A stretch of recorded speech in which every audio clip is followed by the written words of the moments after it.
الحمد للہ وحدہ والصلاة والسلام علی اشرف الانبیاء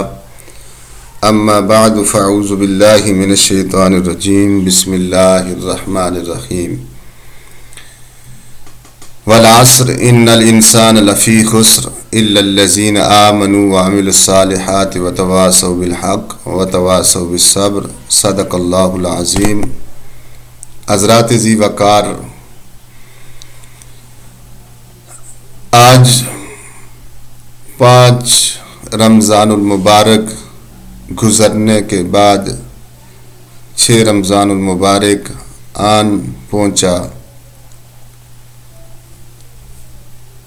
آپ کے سامنے میں نے سورۃ العصر کی تلاوت کی۔ اس سورۃ العصر کے شان نزول کے بارے میں مفکر اسلام حضرت پیر محمد کرم شاہ الازہری تفسیر ضیاء القرآن جلد 5 صفحہ نمبر 652 پر نقل فرماتے ہیں کہ کلا بن اسید کا عہد جاہلیت میں حضرت ابو بکر صدیق رضی اللہ تعالی عنہ سے بڑا دوستانہ تھا۔ حضرت ابو بکر صدیق جب مشرف با اسلام ہوئے تو یہ ناسخ اور مشفق بن کر آپ کو سمجھانے لگا، ابو بکر تمہاری قابلیت اور دانش مندی ہر شک و شعبہ سے بالا تر تھی، کاروبار میں بھی تمہارا کوئی ہمسر نہ تھا، اپنی تاجرانہ مہارت کے باعث تمہارا ہر سودا نفع بخش ہوتا تھا، فہم و دانش تم نے اپنے آباء و اجداد کا طریقہ چھوڑ دیا، لات و عزیٰ کی عبادت ترک کر دی اور ان کی شفاعت سے محروم ہو گیا، تم سے ایسی نادانی کی توقع نہ تھی، آخر تمہیں کیا ہو گیا ہے؟ تو آپ نے اس کو جواب دیا کہ جو شخص حق کو قبول کر لیتا ہے اور پھر ثابت قدمی سے براہ راست اس چیز کو اپنانے کی کوشش کرتا ہے اور راہ راست پر گامزن ہو جاتا ہے تو وہ ضیاء کار نہیں ہوتا۔ تو اس موقع پر اللہ تعالیٰ نے یہ سورت مبارک نازل فرمائی جس میں حضرت ابو بکر صدیق رضی اللہ تعالیٰ عنہ کے قول کی تصدیق ہوتی ہے۔ حضرات سامعین و ناظرین، قرآن حکیم کا یہ وہ عظیم معجزہ ہے کہ تھوڑی عبادت اور اللہ رب العزت کے ہاں مقبول ہو جاتی ہے۔ اب یہاں پہ اگر آیات بینات کو دیکھا جائے تو ان کے اندر عبارت تھوڑی ہے، تھوڑی سی چیز ہے، مختصر ہے، آیت میں ایسے عالیشان مضامین بیان فرما دیتا ہے جو انسانی زندگی کے لیے مکمل دستور العمل بن جاتا ہے۔ یہ مختصر صورت انتہائی جامع مضامین پر مشتمل ہے۔ کامیابی اور ناکامی کا فلسفہ اس صورت میں بالکل واضح اور آسان الفاظ میں بیان کیا گیا ہے۔ یہی وجہ ہے کہ حضرت امام شافعی رحمۃ اللہ علیہ نے کیا خوب ارشاد فرمایا، اگر لوگ اس صورت میں غور و فکر کریں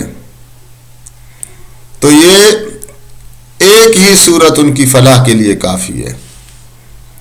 کیونکہ اس میں کفار کو ڈانٹ ڈپٹ، منافق کو جھڑک، مومن کو بشارت، پرہیزگاروں کی عزت افزائی، ایمان کی دعوت اور نیک اعمال کی ترغیب وغیرہ سب کچھ علی وجہ الاکمل بیان کیا گیا ہے۔ سورہ عصر کی یہ 3 آیات اسرار و معارف کے ٹھاٹھے مارتے ہوئے سمندر ہیں جن کا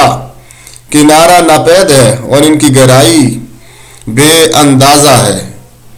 عبارت کے ایجاد کو دیکھ کر فصحائے عرب تصویر حیرت بن گئے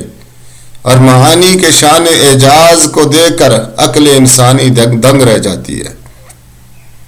یوں تو یہ سورت مبارکہ احکام کا سمندر اور عرفان کا خزانہ ہے، مگر چند عام امور ہیں جو اس کے اندر پنہاں ہیں، پوشیدہ ہیں، اس کے اوپر روشنی ڈالنے کی کوشش کروں گا۔ العصر سے کیا مراد ہے؟ خسارہ اور نقصان اٹھانے والے لوگ کون ہیں؟ کامیابوں کا عمران کون لوگ ہیں؟ کامیاب لوگوں کی نمایاں صفات کیا ہیں؟ حضرات سامعین، العصر کے مفہوم میں فقہائے احناف کا اختلاف ہے۔ جیسا کہ بعض علماء فرماتے ہیں کہ عصر سے مراد مطلق زمانہ ہے، اور بعض علماء فرماتے ہیں کہ عصر سے مراد درمیانی نماز ہے، جبکہ اعلی حضرت الشاہ احمد رضا خان بریلوی رحمۃ اللہ علیہ فرماتے ہیں کہ عصر سے مراد محبوب کبریا کا زمانہ ہے۔ تیسرے موقف کی دلیل امام فخر الدین رازی کے اس قول سے بھی ہوتی ہے کہ آپ فرماتے ہیں کہ والعصر سے مراد زمانہ ہے جس میں اے محبوب آپ جلوہ فرما ہے۔ تفسیر کبیر کے اندر اس کو نقل کیے گئے۔ اس طرح صاحب تفسیر روح المعانی علامہ محمود آلوسی بغدادی فرماتے ہیں والعصر سے مراد رسول اکرم صلی اللہ علیہ وسلم کے زمانہ نبوت کی قسم ہے،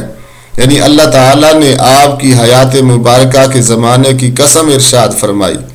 کیونکہ وہی زمانہ تمام زمانوں سے اشرف اور افضل ہے۔ اسی طرح شیخ التفسیر مولانا مفتی محمد نعیم الدین مراد آبادی تلمیذ اعلی حضرت آپ فرماتے ہیں کہ عصر زمانے کو کہتے ہیں، اور زمانہ چونکہ عجائبات پر مشتمل ہوتا ہے، اس میں احوال کا تغیر اور تبدل ناظر کے لیے باعث حیرت ہوتا ہے، اور یہ چیزیں خالق و مالک کی قدرت و حکمت اور اس کی وحدانیت پر دلالت کرتی ہیں۔ اس لیے ہو سکتا ہے کہ زمانہ سے سید عالم صلی اللہ علیہ وسلم کا مخصوص زمانہ مراد ہے، چونکہ زمانہ تمام زمانوں سے افضل و اعلیٰ ہے اور خیر و برکت کا زمانہ ہے، اس لیے آپ صلی اللہ علیہ وسلم نے ارشاد فرمایا خیر القرون کرنی ثم الذین یلونہم ثم الذین یلونہم، سب سے بہتر زمانہ میرا ہے، یعنی حضور صلی اللہ علیہ وسلم زمانے کی ہر ساعت تمام ساعتوں سے افضل ہے، آپ کے زمانے کی ہر ساعت تمام ساعتوں سے افضل ہے۔ یہی وجہ ہے کہ اللہ تعالیٰ نے رسول محتشم کی عمر مبارک کی قسم اٹھائی، چنانچہ اللہ تعالیٰ کا ارشاد ہے لعمرک انہم لفی سکرتہم یعمہون، اے محبوب تمہاری جان کی قسم بے شک وہ اپنے نشہ میں بھٹک رہے ہیں۔ اور اللہ تعالیٰ نے رسول اکرم صلی اللہ علیہ وسلم کے شہر پاک کی بھی قسم اٹھائی، فرمایا لا اقسم بہذا البلد وانت حل بہذا البلد، مجھے اس شہر کی قسم اے محبوب تم اس شہر میں تشریف فرما ہو۔ بلکہ اللہ تعالیٰ نے اپنی قسم بھی اٹھائی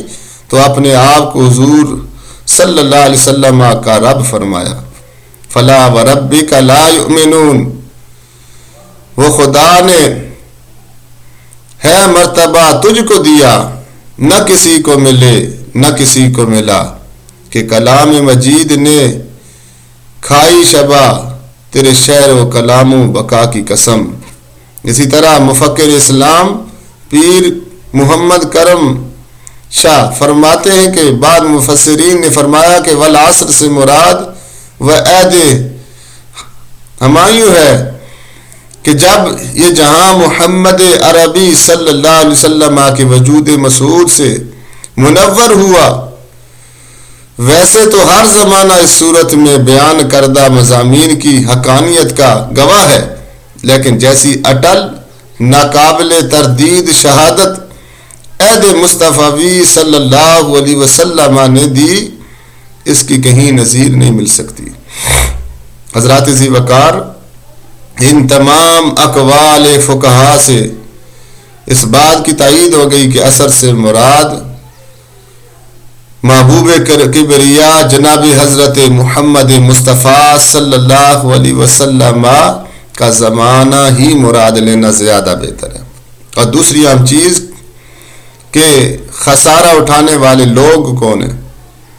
آئیے قرآنی آیات کی روشنی میں دیکھتے ہیں نقصان و خسارہ اٹھانے والے لوگ کون ہیں۔ چنانچہ ارشاد باری تعالیٰ ہے الذین ینقضون عہد اللہ من بعد میثاقہ ویقطعون ما امر اللہ بہ ان یوصل ویفسدون فی الارض اولئک هم الخاسرون۔ وہ لوگ جو اللہ کے عہد کو توڑ دیتے ہیں پکا ہو جانے کے بعد اور کاٹتے ہیں اس چیز کو جس کو جوڑنے کا خدا تعالی نے حکم دیا ہے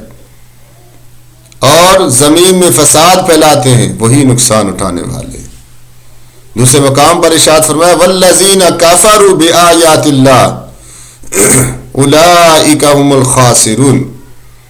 اور جنہوں نے اللہ کی آیات کا انکار کیا وہی نقصان اٹھانے والے ہیں۔ ایک اور مقام پر اللہ تعالی نے ارشاد فرمایا قد خسر الذین کذبوا بلقاء اللہ، بے شک نقصان میں رہے وہ لوگ جنہوں نے اپنے رب سے ملنے کا انکار کیا۔ ایک اور مقام پر اللہ تعالی نے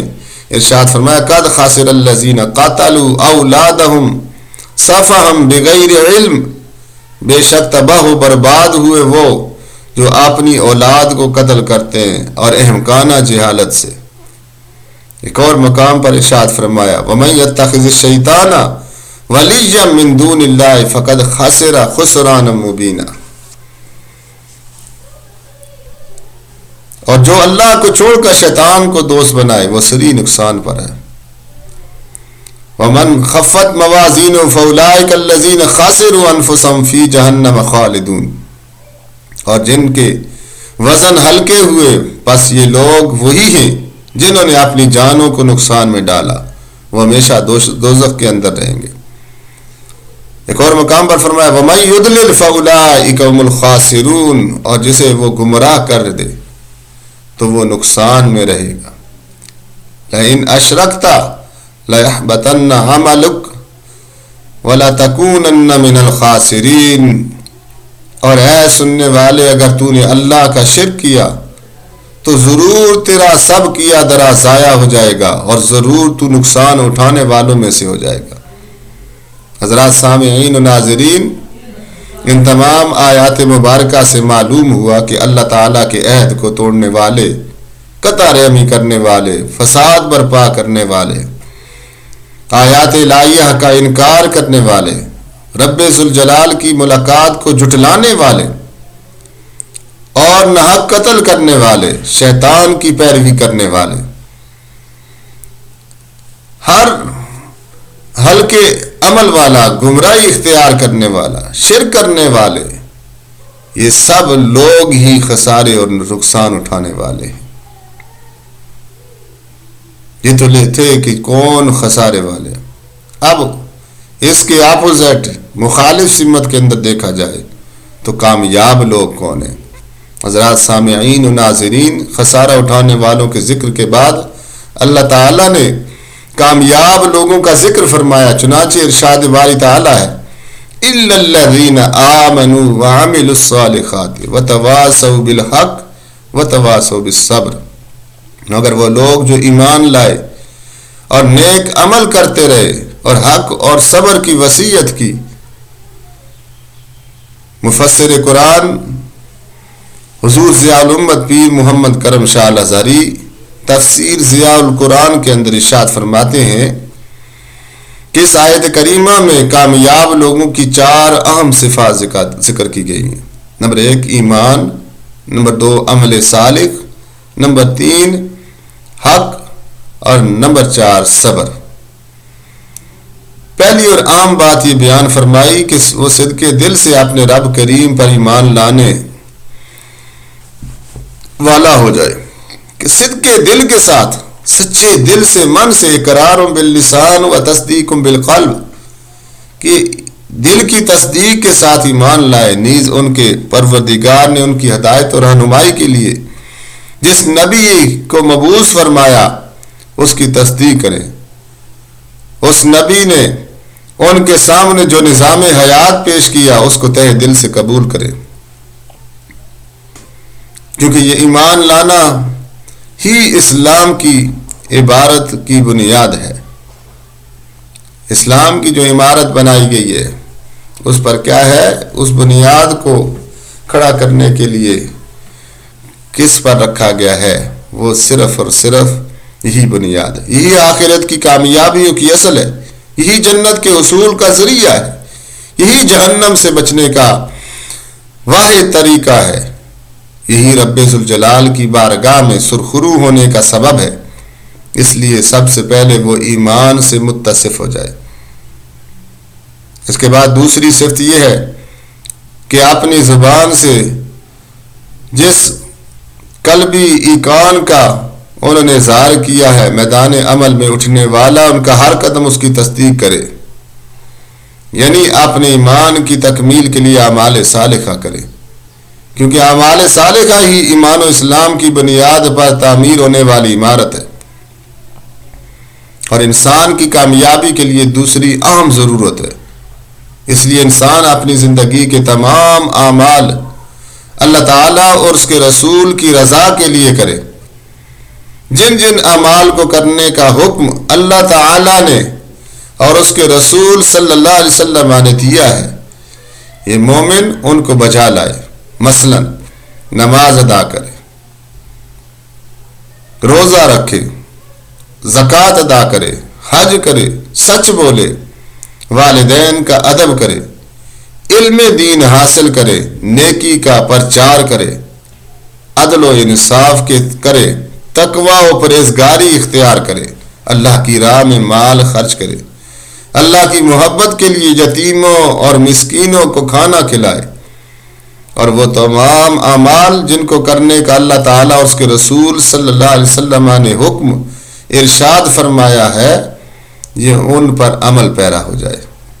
حضرات ذی وقار، یہاں تک کہ انسان کی انفرادی کامیابی کا تعلق ہے، وہ تو ان کی جو مذکور کردہ صفات ہیں، یہ مذکورہ صفات کے پائے جانے سے حاصل ہو گئی، لیکن اسے چراغ کون کہے جو اپنے ماحول کی تاریکیوں کو مٹا کر نہ رکھ دے؟ وہ دریا ہی کیا ہوا جو صحراؤں اور چٹیل میدان کو سیراب کر کے رشک فردوس نہ بنا۔ اس لیے فرمایا کہ تیری خوبی یہ ہے کہ وہ اپنے حلقہ اثر میں حق کی پذیرائی اور اس کی بالادستی قائم کرنے کے لیے بھرپور کوشش کرتا رہا، اور یہ کوشش اس وقت تک باآور نہیں ہو سکتی جب تک یہ خود اس کی محنت سے حق کو قبول کرنے والے اور اس کی راہ کی ساعتوں کی جمع مردی سے برداشت کرنے کا حوصلہ نہ پیدا کر لے۔ یہ اسی وقت ممکن ہے جب وہ ایک دوسرے کو صبر و استقامت کا درس دیتے، مصائب و آلام میں خود استقامت کا مظاہرہ کر کے دوسروں کے لیے دلکش نمونہ پیش کرتے ہیں۔ یہ صبر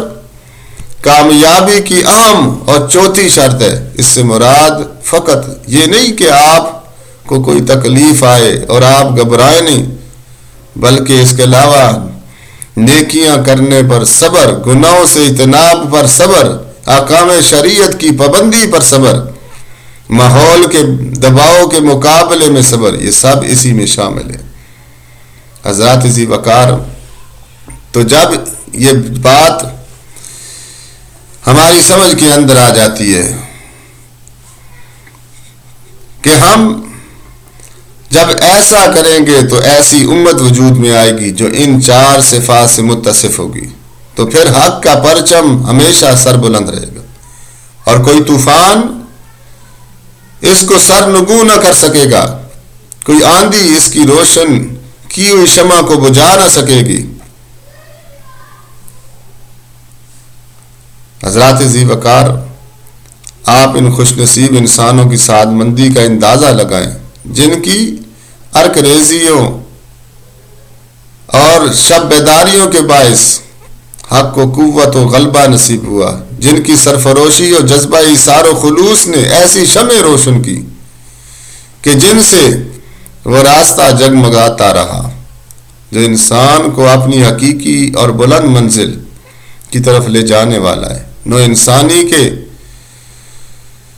وہ خوش قسمت افراد جن میں مذکورہ بالا صفات پائی جاتی ہیں، حقیقی فلاح و کامرانی کا تاج انہی کے سر پر سجایا جاتا ہے۔ جن خوش نصیبوں نے اس ہادی برحق کی دعوت کو قبول کر لیا اور ان کی غلامی کی سعادت سے بہرہ ہونے کے باعث ان 4 خوبیوں سے اپنی زندگی کا دامن بھر لیا، وہ انسانیت کے آب رو بن گئے، چشم گیتی کا نور اور فخر روزگار بن گئے۔ ان کا نام زبان پر آتا ہے تو پاک بازی اور نفع رسانی کی دنیا میں نور پھیل جاتا ہے، ان کے ذکر سے طاغوتی طاقتوں پر لرزہ طاری ہو جاتا ہے۔ 1,24,000 قدسیوں کا یہ گروہ اور ان کے نقوش پاک و خضر راہ بنانے والے راہ پانے والے کاروان انسانیت کی قیادت کا فریضہ ادا کرتے رہے۔ انہوں نے اپنی للہیت اور خلوص عمل سے انسان کے سر افتخار کو بلند کر دیا، لیکن آپ انسانی تاریخ کے گزشتہ دور کا مطالعہ کریں تو آپ یقیناً اس نتیجہ پر پہنچیں گے کہ جو اس مختصر صورت میں بیان کیے گئے جو افراد اور قومیں ان 4 صفات سے متصف نہ ہوئیں وہ غائب اور خاسر ہو رہی۔ نمرود فرعون کو دیکھ کر قوم نوح، قوم سمود کے حالات کا مطالعہ کر لے، ہر جگہ اس حقیقت کی سچائی روز روشن کی طرح واضح ہے۔ نمرود اپنے وقت پر بہت بڑا بادشاہ تھا، ساری رعایا اس کی فرما بردار تھی، ملک کی ساری دولت اس کے قبضہ میں تھی، اس کے شاہی خزانے جو تھے سونے چاندی اور دیگر نوادرات سے بھرے ہوئے تھے،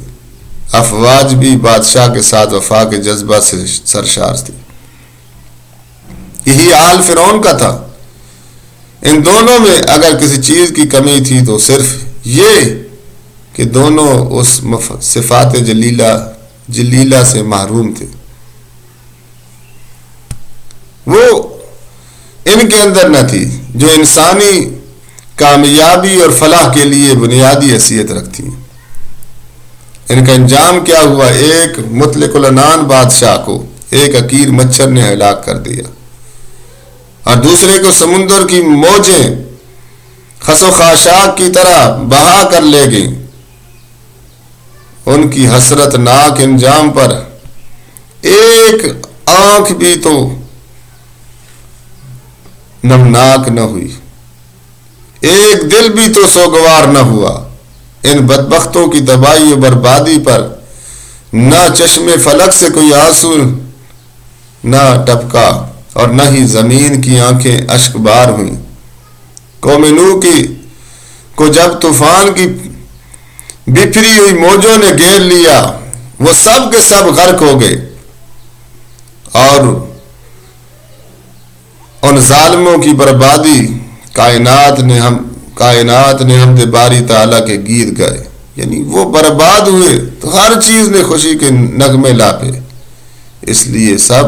فلاح و کامرانی کی 4 اہم صفات سے محروم تھے۔ حضرات سامعین و ناظرین، ساری گفتگو کا خلاصہ یہ ہے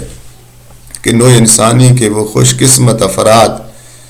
جن میں ایمان، عمل صالح، حق اور صبر کے پرچار کی خوبیاں پائی جاتی ہیں، حقیقی فلاح و کامرانی کا تاج انہی کے سر پہ سجایا جاتا ہے۔ اللہ تعالیٰ اور اس کے رسول کی بارگاہ میں کامیابی کا پروانہ انہی لوگوں کو جاری کیا جاتا ہے۔ قبر و آخرت، میدان محشر کی مشکلات و مصائب میں آسانی سے کامیابی حاصل کرنے والے یہی لوگ ہیں۔ پولیس صراط کے پرکٹن مرحلہ سے بجلی کی چمک کی طرح تیزی سے گزرنے والے خوش قسمت لوگ، خوش نصیب لوگ، جو بخت والے لوگ یہی ہیں۔ میدان محشر میں حساب و کتاب میں آسانی کی نوید سننے والے یہی خوش نصیب ہوں گے۔ روز قیامت میں جنت کا پروانہ سننے والے یہی خوش قسمت افراد ہوں گے جو 4 صفات مبارکہ سے متصف ہوں گے۔ حضرات ذی وقار یہ صورت ہمیں یہ بھی بتاتی ہے انسان تو غور کر، خوش نہ ہو، تو ذرا سوچ تمہاری زندگی کی مثال ایک برف کی طرح ہے جو پھٹے کے اوپر ہو، اوپر سے سورج اپنی آگ برسا رہا ہو، آب و تاب کے اندر ہو، اور وہ برف کیا ہے آہستہ آہستہ پگھلتی جا رہی ہو، اور وہ بیچنے والا پکار پکار کے کہے کہ میری برف لے لو، میرا راس المال بچ جائے۔ انسان کی زندگی اس برف کی طرح ہے جو پگھل رہی ہے، تو کیوں نہ کہ اس کے پگھل جانے سے پہلے ہی انسان ہوش کے ناخن لے لے، غور و فکر کرے اور اپنے آپ کو سنبھالا دے۔ اللہ تعالی ہمیں عمل کی توفیق اور ہمت نصیب فرمائے۔